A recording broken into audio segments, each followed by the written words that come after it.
기도하겠습니다. 아버지의 사랑에 감사합니다. 한 사람 한 사람 기억하시고 또 은혜 충만함으로 함께 하셔서 날마다 의의 길로 복된 길로 함께 해주시고 오직 그리스도 예수로 강건함 누리는 귀한 시간으로 삼아 주옵소서. 은혜 더하심에 감사드립니다. 이 시간 들을 귀가 열려지게 하시고 주님의 말씀이 심령 가운데 새겨지게 하옵소서. 예수님의 이름으로 기도드립니다. 아멘.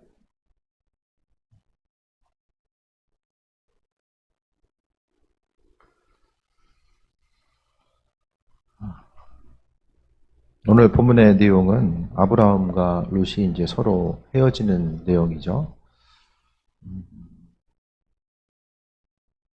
소유가 많아서 6절에 보면 소유가 많아서 동거할 수 없다라고 이야기합니다. 서로 없을 때는 문제가 안 됐는데 생기니까 많아지니까 문제가 생겨요.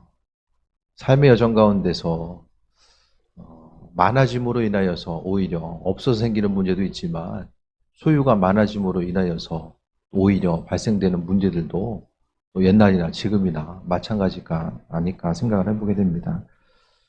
근데 오늘 본문의 내용은 아브라함과 롯이 이제 애굽에 갔다가 기근 때문에 애굽에 갔다가 다시 한번 이제 돌아오는 귀환의 모습을 보이게 되고 그 다음에 이제 서로 이제 정착해야 될 지역들을 선택해야 되는 문제들이 나오게 됩니다. 아브라함과 롯은 이 당시 보게 되면 이제 목축이죠. 주된 그 생업 수단이 이제 목축이에요. 목축을 하기 위해서는 푸른 초장이 상당히 중요합니다. 가축들을 먹을 것이 있어야지만이 그 안에서의 어떤 부를 일굴 수 있고 삶의 문제를 해결할 수 있기 때문에 그렇게 되는 거죠.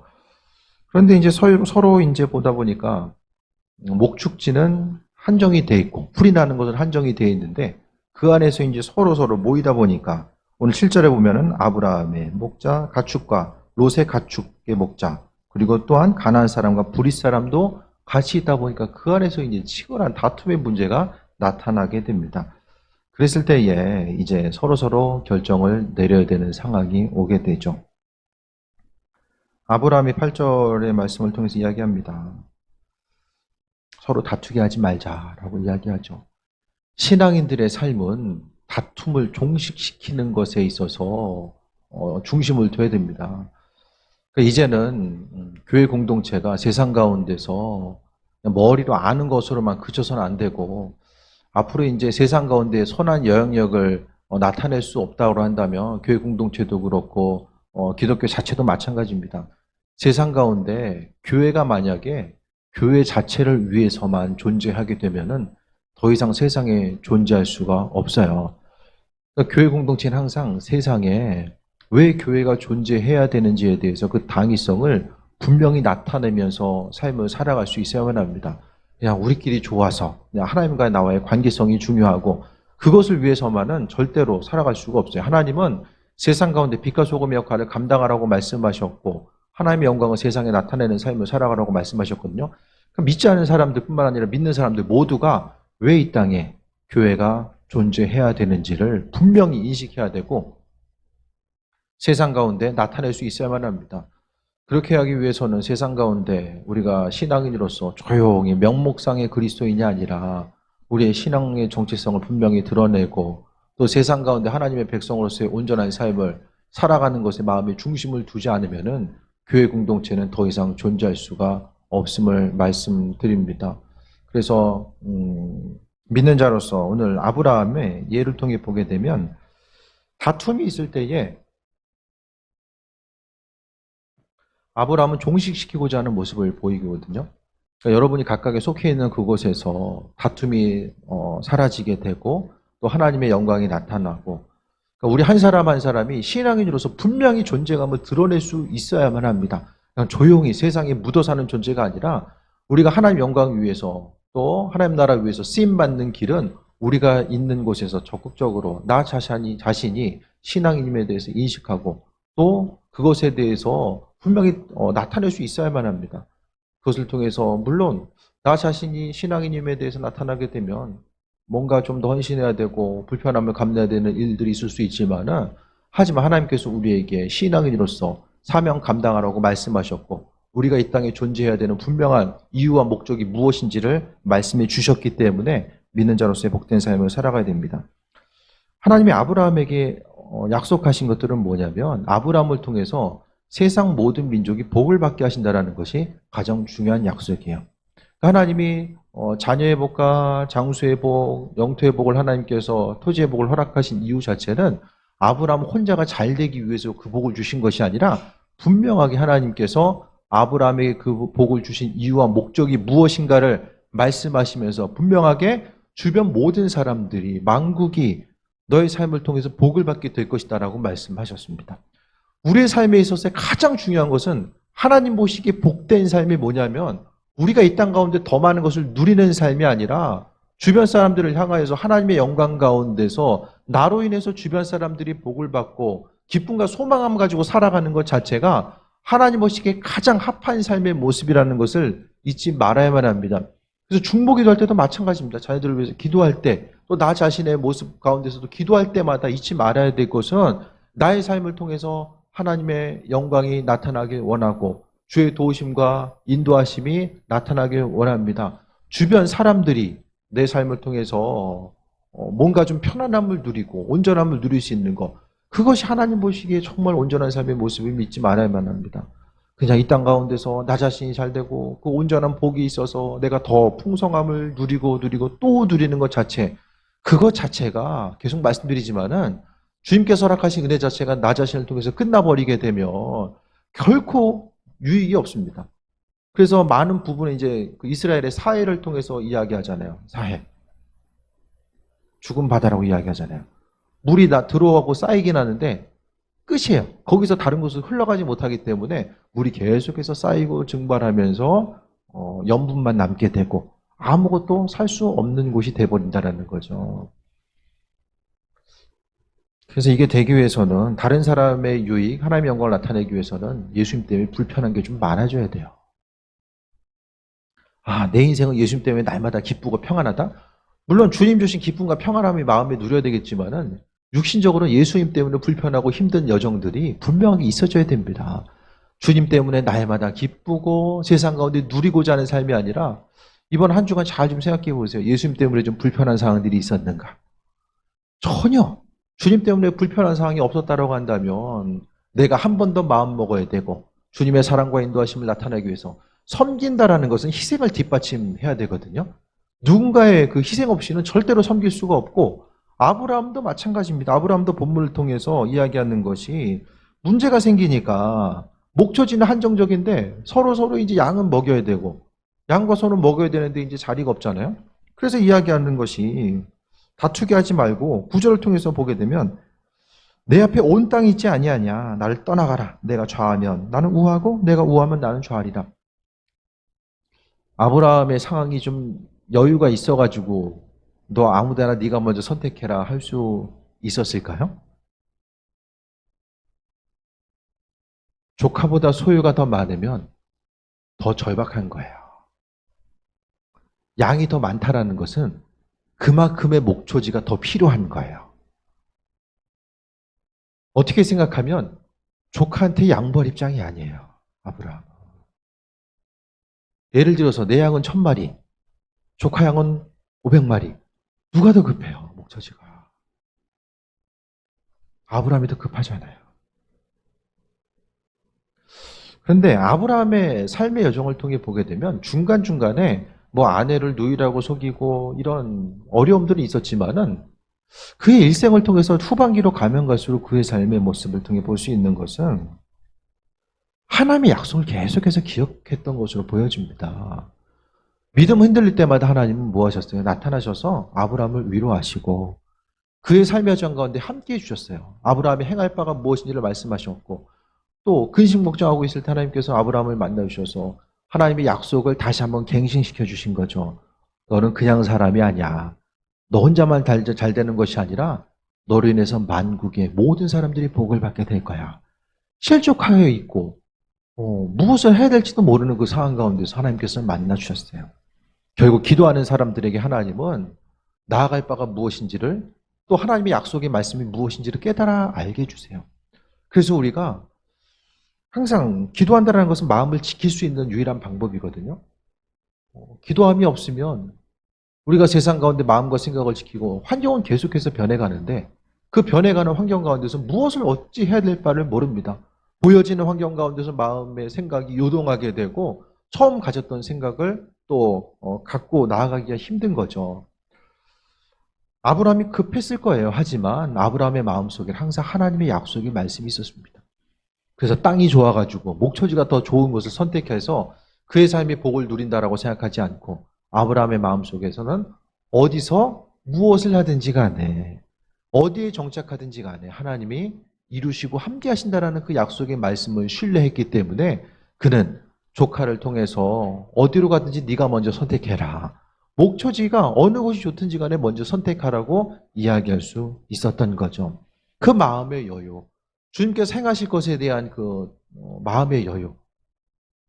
우리가 삶을 살아가면서 이번 한번 잘못 선택하면은 정말 인생이 위태해지는데 그것이 아니라 정말 하나님의 약속 붙들고 사는 사람들은 무엇을 선택하든지 내가 무엇을 행하든지 누구를 만나든지 간에 그 약속 모든 것들을 하나님께서 내 인생 책임지고 계시기 때문에 그분께서 그분의 일들을 내 삶을 통해서 이루신다라는 그 마음의 여유가 여러분의 삶의 여정 가운데 좀 있길 원합니다.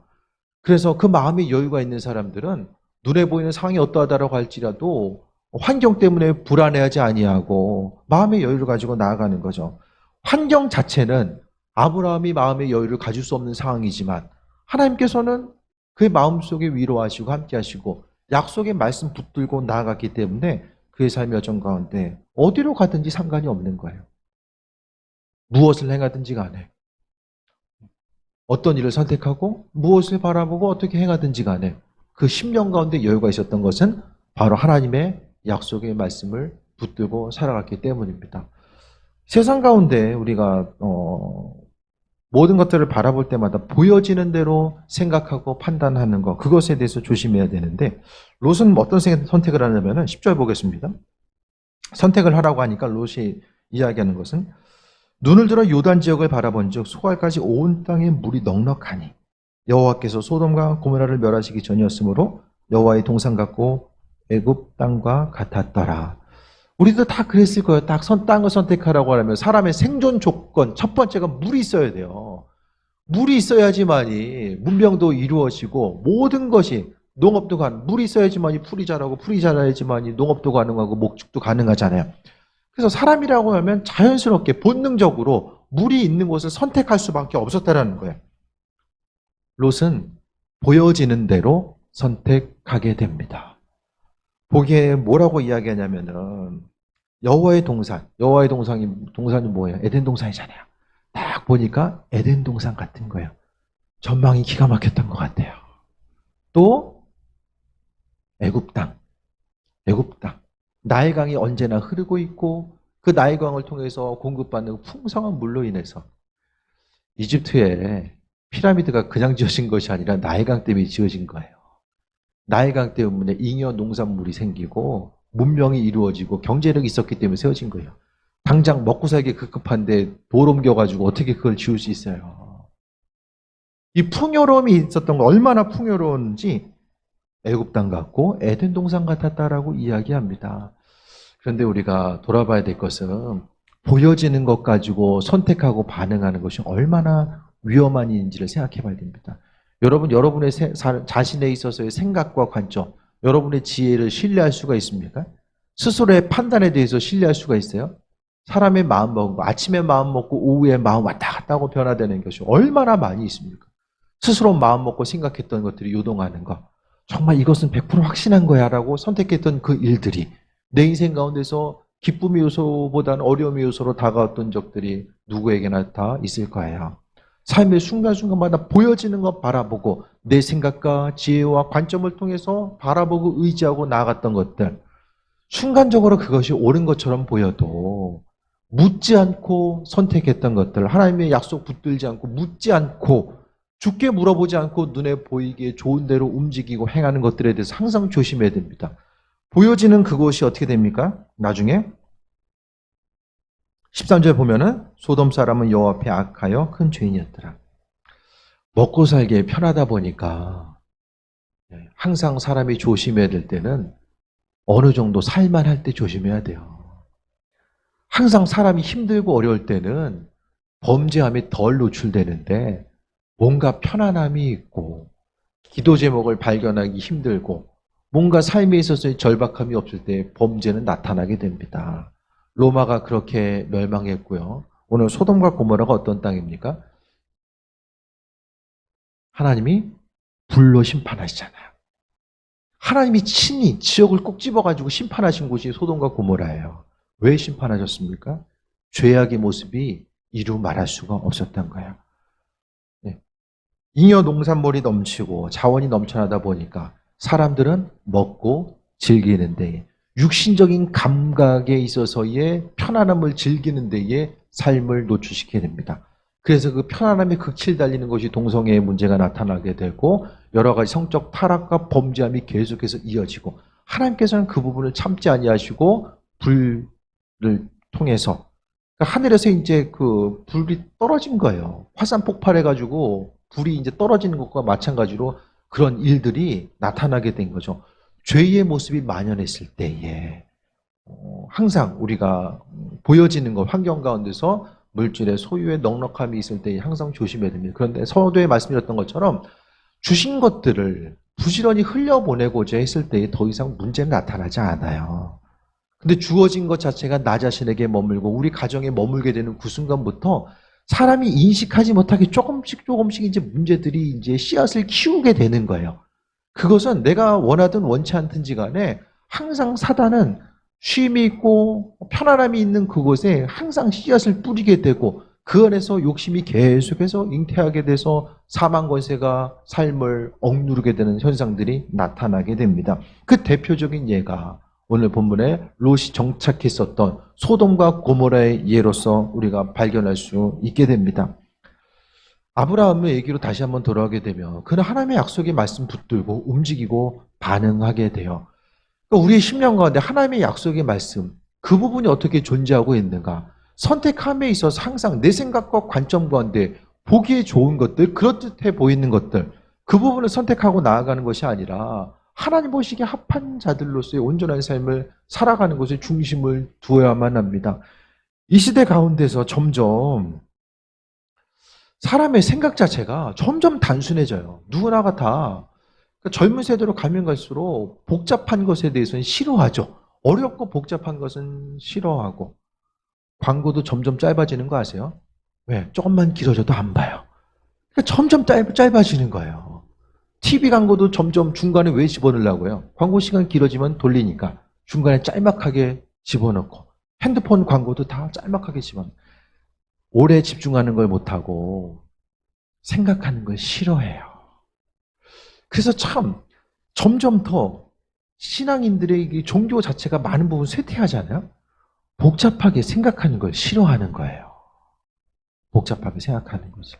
그리고 눈에 보이는 것들 점점 더 다음 세대로 가면 갈수록 감각적으로 익숙한 거, 만질 수 있는 거, 복잡한 거 싫어하고 어려운 일들 싫어하고 그냥 한 번에 누릴 수 있는 거, 편안함을 추구하는 거, 그것에 대해서 이야기하는 거. 근데 믿음 생활은 여러분 신앙이라는 건 상당히 고차원적인 거예요. 믿음 생활을 하고 있다는 것은 눈에 보이는 세계를 넘어가는 것에 대해서 추구하고 바라본다라는 거거든요. 그 어떠긴 지적인 활동보다 더 높은 고차원의 세계가 신앙생활에 있어요. 신앙의 영역에 대해서 생각했을 때에 그 고차원적인 일들을 행하는 것. 그런데 많은 사람들이 과학기술 문명에 익숙해져 있음으로써 과학 때문에 어떤 과학적인 사고를 하기 때문에 신앙생활을 하지 않는다라는 저는 그렇게 보지 않아요. 사람들의 생각이 점점 더 단순해지기 때문에 뭔가 좀 고차원적인 세계를 바라보는 것 자체를 싫어하는 것 같아요. 우리의 생각 자체, 우리의 마음의 중심을 나 자신의 지혜와 지식에 의존해서 세상을 살아가는 것 자체가 그만큼 더 그것보다 더 위험한 건 없는 것 같아요. 왜냐하면 더 이 정보의 홍수 가운데 살아가는 이때 우리가 무엇을 어떻게 하면 살아갈지를 모르기 때문에 인생을 살아감에 있어서 점점 이 다변화되는 시대 가운데서 삶을 어떻게 살아가야 되는가. 미래를 예측하며 나아가는 것. 미래학자들도 예측하는 것은 앞으로 두 가지 직업군만 남는다라고 해요. 고도의 머릿속에서 전문적인 아주 고도의 전문 지식을 가지고 있는 것과 그냥 단순하게 몸으로 움직여 살 수 있는 것. 그 중간 내 것들은 다 사라질 가능성이 있다라고 얘기를 많이 하잖아요. 이 세상이 어떻게 펼쳐질지도 모르고 어떠한 삶을 어떻게 살아가야 될지 모르는 이 시대 가운데서 우리의 삶은 하나님의 약속 믿고 믿음으로 반응하고 살아가는 것 외에는 없어요. 이 시대 가운데서 삶을 어떻게 살아가는 것이 가치 있는 삶의 모습일까? 사람들이 또 고민하지만은 또 어떤 삶을 어떻게 살아가야 될까에 대해서 많은 사람들이 인식하지 못하고 살아가는 이때에 우린 주님께 물어봐야 되고 그 약속 믿고 살아가는 것. 아브라함도 급했지만 삶에 있어서 하나님 주신 마음의 여유와 기쁨이 있었기 때문에 조카를 향해서 양보할 수 있었고 하나님의 선하신 뜻과 계획하심 어디서 무엇을 하든 여기서 이 일을 하든 저기서 저 일을 하든 하나님께서 책임지시면은 어디서 무엇을 하든지 간에 그 일 자체가 별로 인생 가운데 문제가 되지 않는 거예요. 그 마음의 기쁨과 소망함이 하나님을 향한 기대함이 있는 사람들이 가능하고 그 기대함은 기도하는 사람들에게 주어져요. 전심으로 기도하는 사람들이 그 약속이 이루어진다라는 거예요. 그냥 단순히 하나님 하시겠지. 기도하는 사람들에게 하나님 주신다라는 거예요. 내가 가지고 있는 믿음의 확신은 하나님을 향해서 간구하고 인도하심 받아 나아가는 사람들에게 가능하다는 사실에 대해서 우리가 발견하게 됩니다. 그래서 이 시대 가운데서 무엇을 어찌하면서 살아가야 될지를 모르는 이 시대 가운데서 삶에 있어서에게 방향성을 잡고 나아가는 것이 중요합니다. 제가 교회 개척할 당시 이제 그때가 개척교회에서 교회가 건강하게 성장해서 자립해 갈 수 있는 확률을 2%에서 3%를 봤어요. 언제죠? 이제 막 시간도 잊어버려요. 한 17, 8년 된 것 같은데. 그때 2%, 3%를 얘기했어요. 지금은 참 퍼센테이지를 얘기하기도 힘든 시대거든요. 근데 이번에 이제 아는 후배 목사님하고 전화를 했는데 저랑 좀 친한 후배죠. 얘기하는데 그래도 밖에서 교회가 그래도 좀 건강하게 조금씩 교회가 교회 이제 개척을 했어요. 한 2년, 2, 3년 정도 된 것 같아요. 2, 3년에 개척을 해서 교회가 조금씩 더 성장하고 있고 5월 달에도 밖에서 이제 마스크를 나누면서 전도를 하고 있는데 그래도 5월 달에 또 등록하는 전도를 통해서 야외 전도를 통해서 등록하는 가정들이 생기고 교회가 건강하게 조금씩 이렇게 성장하고 있더라고요. 그래서 처음부터 이제 다른 걸 하지 않고 계속해서 이제 밖에 다니지 않고 교회 머물면서 이제 계속 기도하고 말씀 연구하고 계속 씨름을 한 거예요. 근데 왜 그렇게 했냐면은 처음부터 이제 교회가 개척함에 있어서 롤 모델을 이제 우리 교회로 본 거예요. 그래서 이제 저한테는 이제 친하니까 형이라고 하는데 그래도 형이 목회 이렇게 하는 거 봤으니까 좀 그렇게 하려고 한다. 그렇게 하더라고요. 근데 저는 제 생각에는 뭐가 있었냐면 이제 저하고 이제 나이 차이가 한 4살 정도 나는데 그때는 공부도 좀 많이 하고 다른 데 가서 좀 사람들도 좀 만나고 좀 견문도 좀 넓히고 해라. 기도하는 것도 중요하지만은 좀 넓히는 삶을 살아라. 막 설교 준비 때문에 막 죽으려고 하는 거예요. 너무 힘들어가지고. 교회 안에 이제 공동체 가운데서 머무르면서 떠나지 않고 계속해서 이제 치열하게 이제 본인과 이제 좀 싸움을 하고 기도하는 거죠. 이제 저도 어쨌든 교회 공동체에 머물러 있었지만은, 옆에서 보니까 또 조금 더 좀 넓히는 삶을 살았으면 좋겠다라는 생각을 했었는데, 그래도 그때마다 좀 얘기하는 것 자체가, 그래도 형이 그렇게 목회했으니까 나도 좀 그렇게 해보려고 한다. 그런 얘기를 하더라고요. 그래서 그래, 그럼 네 맘대로 해봐라. 근데 시간 지나고 나니까, 2, 3년 지나고 나니까, 아, 그렇게 좀 자리 지키면서 기도하고, 그래도 이 시대 가운데서 정말 교회가 조금씩이라도 건강하게 성장하는 예들을 발견하기가 너무 힘든 이 시대를 살아가고 있고, 요즘에는 개척을 안 하려고 해요. 목사님들도 개척을 안 하려고 해요. 요즘 어디서 교회 개척했다는 소리 들어보셨어요? 이게 지금 현실이거든요. 그래도 하나님이 기도하는 기도에 대해서 지금 이 시대도 시대가 변화돼도 하나님께서 기도하는 기도 소리를 들으시고 여전히 역사하시는구나. 그것에 대해서 그 교회를 보면서 다시 한번 좀 저도 좀 도전을 받는 계기가 되었었고, 어제도 이제 구월교회 부목사님이 이제 개척을 하게 됐어요. 거기도 이제 저보다 이제 나이가 이제 한 살이 어린데, 이제 부목사님으로 이제 오래 계시다가 개척을 하게 됐는데, 그런 얘기를 하는 거예요.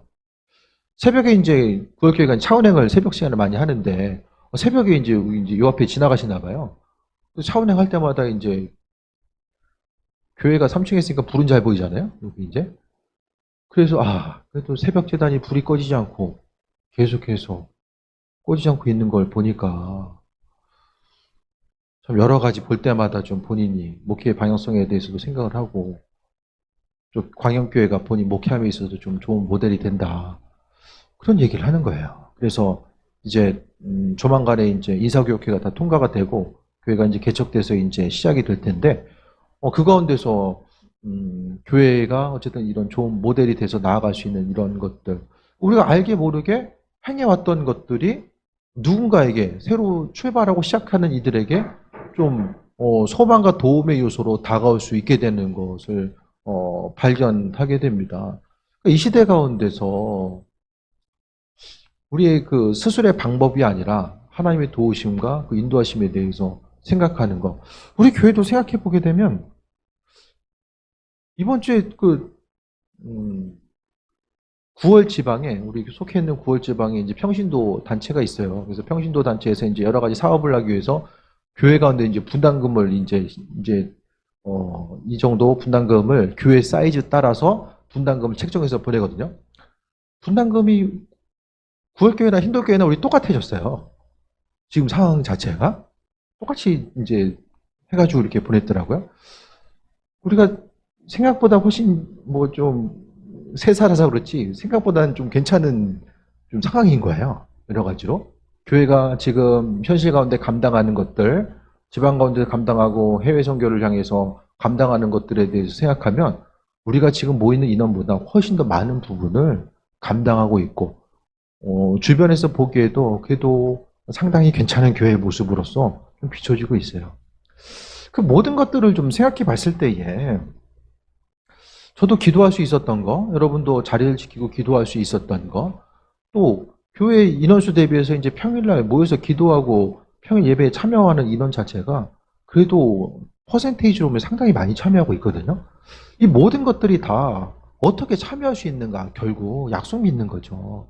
하나님의 약속 믿기 때문에 보여지는 거, 들려지는 거, 이 코로나 위기 가운데서도 그래도 힘들지만 잘 버티고 온 것도 하나님의 약속 믿기 때문에, 저나 여러분이나 지금 제자리를 지키고 버티는 것이 다 그 약속의 말씀 믿기 때문에 버티는 거예요. 하나님의 약속의 말씀, 그 믿음이 흔들리게 되면 우리가 이 땅 가운데 아무것도 할 수 없다라는 거, 그것에 대해서 기억해야만 합니다. 그래서 보여지는 거, 들려지는 거, 눈앞에 펼쳐지는 거, 그것보다는 하나님께서 이 나라 가운데서, 교회 가운데서 우리 한 사람 한 사람 가정을 통해서 이루시고자 하는 바가 무엇인가, 그것에 대해서 날마다 기억해야만 합니다. 하나님의 영광 위해서 쓰임받는 삶은 항상 하나님이 책임져 주시고 인도하세요. 건강 책임져 주시고요. 있어야 될 것도 필요한 것도 하나님 책임져 주세요. 하나님이 아브라함에게 왜 복을 주셨어요? 다른 사람들에게 유익을 끼치기 위해 하나님께서 아브라함에게 복을 주신다라고 분명하게 말씀해 주셨어요. 그래서 아브라함의 삶은 후반기로 가면 갈수록 그의 삶이 더욱더 빛나는 삶을 살아가게 됩니다. 하나님의 이끄심과 인도하심을 바라보며 주의 영광 위에서 쓰임받는 삶. 여러분도 마찬가지입니다. 조금 더 쉽고 편안한 삶, 있는 소유를 조금 더 늘려가는 것, 거기에 중심 두고 살아가다 보면 시간은 지나가게 되고 눈에 보이는 소유는 남을지 모르겠지만은 내가 주님의 영광에서 쓰임받지 못하고 결국 시간이 지났을 때 나 자신만 남고 우리 가족만 남게 되면은 주님 앞에 가서 아무것도 우리는 은혜의 상급으로서 거둘 수 있는 것들이 없다라는 사실을 기억해야만 합니다. 이 세상에서 평안함을 누리는 것, 하나님 나라에 대해서 누리는 이 모든 것들이 다 마찬가지입니다. 다른 사람들에게 유익을 끼치는 것. 그래서 오늘 좋은 예가 롯을 향해서 자신이 더 급했지만은 조카에게 양보할 수 있었던 것은 하나님의 약속, 그의 삶의 근본과 본질이 무엇인가? 세상 만민이 복을 받을 수 있도록 또 섬기는 데에 쓰임받는 것. 좀 더 큰 차원에 나아가서 보게 되면 신앙인들이 빛과 소금 역할을 감당하지 못하면 교회 공동체는 대한민국에서 사라질 수밖에 없어요. 우리 자신만을 위해서 내가 복을 받아야 되고 내가 더 누려야 되는데 중심을 두면 교회 공동체는 이 땅에 더 이상 유지될 수가 없어요. 믿음의 한 세대가 사라지게 되면 그 믿음이 다음 세대로 연결될 수가 없다는 거예요. 교회가 왜 이 땅에 존재해야 될까? 이 아브라함은 그 좋은 예로서 우리에게 언급해주고 있습니다. 그래서 신앙인의 여유, 나 자신이 여유가 있어야지 누구도 섬기죠. 보여지는 물질적인 여유든 심적인 여유든 마음의 여유가 있어야지만 다른 사람도 돌아보게 되죠. 나 자신 여유가 없어 날마다 쫓기는 삶을 살아가게 되면 누구를 돌아볼 수 있겠습니까? 오히려 다른 사람들에게 피해주는 삶을 살 수밖에 없습니다. 우리 한 사람 한 사람이 내 인생을 하나님께서 책임지신다라고 약속하셨으니까 내 삶을 주께 맡기고 나는 하나님께서 공급해 주신 것 가지고 섬기는 삶을 부지런히 살다 보면 결국에는 하나님의 영광이, 나는 사라져간지 모른다 할지라도 하나님의 영광은 세상 가운데 빛날 수밖에 없다는 것을 말씀드립니다. 그것이 바로 하나님의 영광 위에서 살아가는 삶의 모습입니다. 그래서 삶의 순간순간마다 내 인생이 다른 누군가를 섬기면서 또 기쁨을 소유할 수 있으면 정말 행복한 인생이에요. 말씀대로 살아가는 거, 우리의 삶의 정 가운데 주변 누군가에게 다 마찬가지입니다. 수고하고 힘쓰고 땀 흘림이 나 자신을 위해서 땀 흘림이 아니라 내 가족들만을 위해서 땀 흘리는 것이 아니라 그 수가 땀방울이 누군가의 삶에 있어서 누군가의 그 얼굴에 미소 지을 수 있게 하는, 다른 사람이 마음속에 여유를 갖게 하는 어떤 것으로서 연결될 수 있다면 그것이 정말 복된 삶의 모습이고, 신앙인이 아닌 사람들도 다른 사람들의 유익을 위해서 살아가는데 하물며 신앙인인 우리들, 하나님께서 말씀을 통해서 끊임없이 강조하시는 것, 하나님의 사랑과 은혜가 우리 자신에 머물러서는 안 되고 그 다른 사람들의 유익을 위해서 우리의 삶을 선택하고 지명하셨다는 그 말씀이 우리의 심령 가운데 온전히 인식되고 그 말씀대로 적용하면서 살아갈 수 있으며 우리의 삶이 더욱더 복된 존재한 삶을 누릴 수 있게 될 것입니다. 진정으로 복된 삶이 누구인가?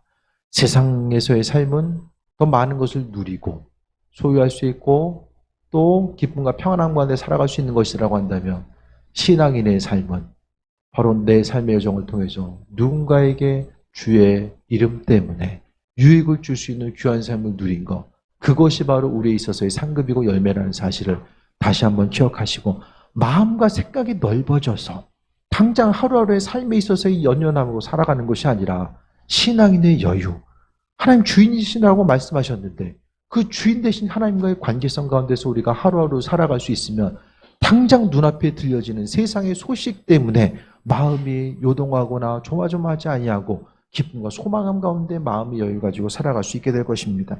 오늘 아브라함이 가지고 있었던 신앙인의 여유가 우리의 삶의 여정 가운데 날마다 가득해서 어디서 무엇을 하든지 간에 주님의 영광 나타내고 그 은혜 가운데 충만한 삶을 누리며 하루하루 보여지는 것, 들려지는 것에 민감하지 말고 하나님 음성의 귀를 기울이고 기도하는 이들에게 지금 이 시대 가운데서도 여전히 허락하고 계시는 하나님의 이끄심과 인도하심을 다시 한번 바라보며 승리하는 귀한 삶 되시기를 축원드립니다. 주신 말씀 붙들고 또 기도합니다. 하나님, 내가 주님 때문에 마음의 기쁨과 여유가 있길 원합니다. 세상 사람들 그것이 기준이 아니라 하나님 말씀이 내 삶에 있어 중심되기 원합니다. 이 시간 마음의 중심을 아버지께 두고 또 말씀이 또 심령 가운데 새겨지고 적용점을 쌓고 나아가는 또 귀한 시간 되길 바랍니다. 기도합니다. 주님 감사합니다. 아브라함이 가졌었던 하나님의 약속에 근거한 마음의 여유가 우리에게 있게 하시고 다른 사람들에게 유익을 끼칠 수 있는 귀한 삶, 그것을 위해서 우리의 욕심이 버려지게 하시고 오로지 하나님 기뻐하시고 원하신 일들을 향해서만 나아가게 해 주옵소서. 마음과 생각을 지켜주시고 우리의 마음이 좁아지지 않게 하시고 우리 한 사람 한 사람 기억하셔서 날마다 의의 길로 복된 길로만 함께 하시고 주의 영광 위에서만 쓰임받게 하여 주옵소서. 아버지의 크신 사랑에 감사드립니다. 예수님의 이름으로 기도드립니다. 아멘.